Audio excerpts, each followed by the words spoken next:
Zhan Beleniuk is a Ukrainian Greco-Roman wrestler and politician. He was born in 1991 in Kyiv to a Ukrainian mother and a father from Rwanda. His father was a pilot who studied in Kyiv at the National Aviation University and died during the Rwanda Civil War. Beleniuk began wrestling in the year 2000 at 9 years of age.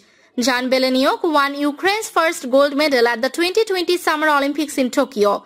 Beleniuk defeated Victor Lorenz of Hungary 5-1 in the men's 87 kg Greco-Roman wrestling final to claim his second Olympic medal.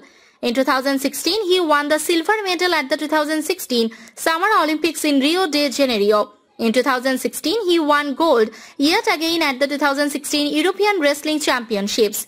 On 10 September 2015, after winning against then the ruling world champion and then champion of Asia, the Uzbek Rustam Asakhalov, scoring 6-0, Beleniuk won gold at the 2015 World Wrestling Championships in under 85 kg weight category.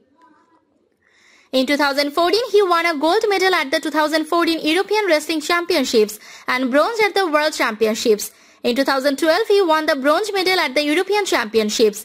In 2010, he won the silver medal at the Junior World Championships. In 2011, he became the Junior European Champion amongst and won bronze at the World Championships.